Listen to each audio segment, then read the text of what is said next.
Hey, what's going on YouTube? Your boy Jeter, and I'm back with another review. This time I have Marvel's Ant-Man the Wasp figure from SH Figuarts. Let's take a quick look at the packaging that it comes in. You get the window box display. You got this product shot of the Wasp right there. Another product shot on the side. Product shots in the back of her and Ant-Man. What she does, what she comes with, and what she can do.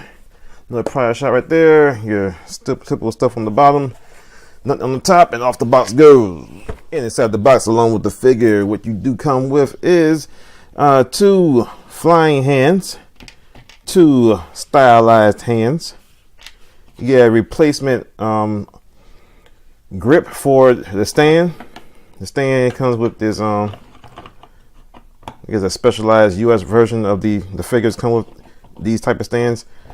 And you got this crotch cradle right here. If you don't want the crotch cradle, you just take it off, take these little clamps off, and just put them right here, and you can just have a waist clamp cradle or holder and stand. And about these stands, you can open them up, and you can store your little accessories in here.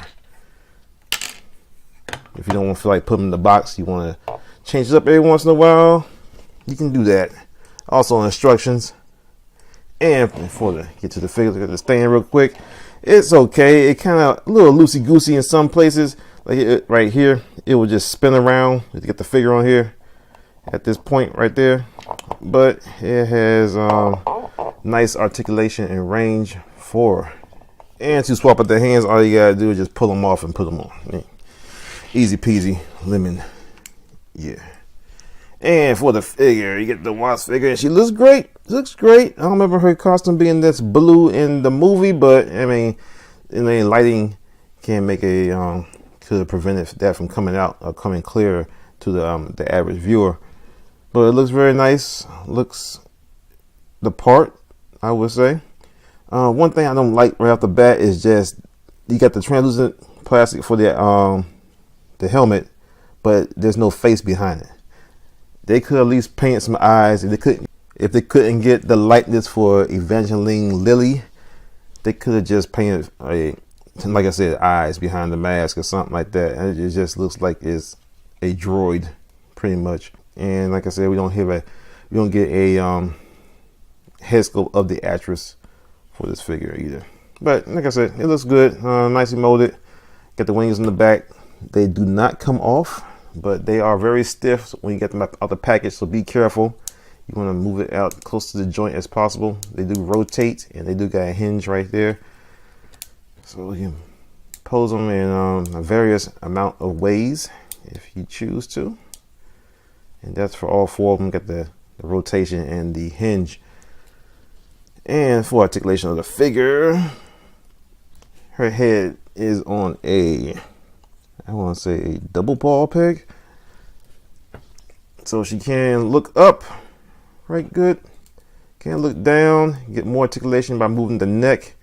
Same thing with looking up, you get a little bit more articulation right there. She does have a diaphragm joint that allows her to lean forward to get more articulation when she's doing some flight poses. Kind of breaks the scope up right there, but you can adjust that as you fit, and you can get a little bit more bend back from the her waist. Can go forward, same thing, get the gappage going on right there. Rotation at the diaphragm, rotation at the waist, can lean forward a little bit, can lean back a little bit. Her legs are on the drop down system, so you get down, you get forward about 90 degrees. Got a upper thigh rotation, a little slight groin rotation. But the upper thigh rotation right there kind of breaks the sculpt.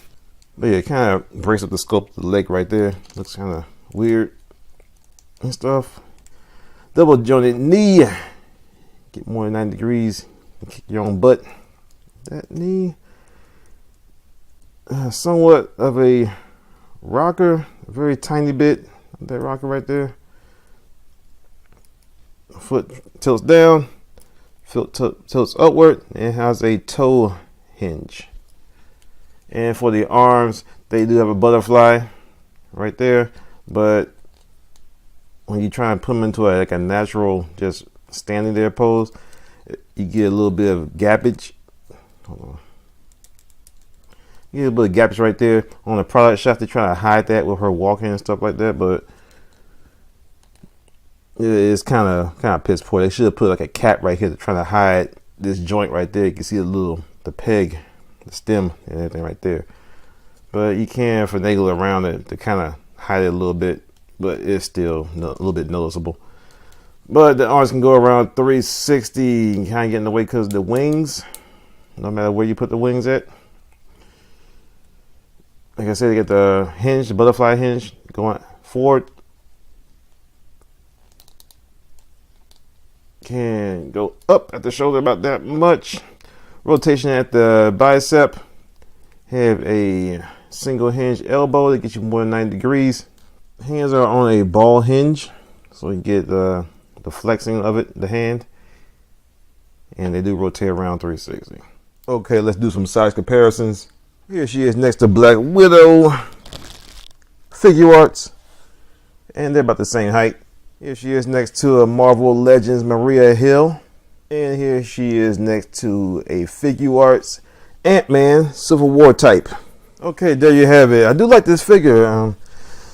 It feels like a definite must-have. Definite must-have. I do have the, like I said, I wish they would add some eyes behind the mask to give her a little bit more like personality to it and stuff like that. Instead of look like a drone. But the paint looks good. The sculpt looks good. Everything looks good. I can't really find a major flaw with this figure that would be like, what in the world were they thinking? Like I said, except for the eyes. Because at least put the eyes. Come on, people. Same thing with Ant-Man. No eyes behind the mask. That's what gives them personality. I wish they would have came with some blast effects because she does shoot things at her hands. I do recommend picking her up if you do not have the Marvel Legends version. Alright, y'all. It's been me, Jeter. Thank y'all for watching. Stay tuned for more reviews, and I'll see you next time. Peace.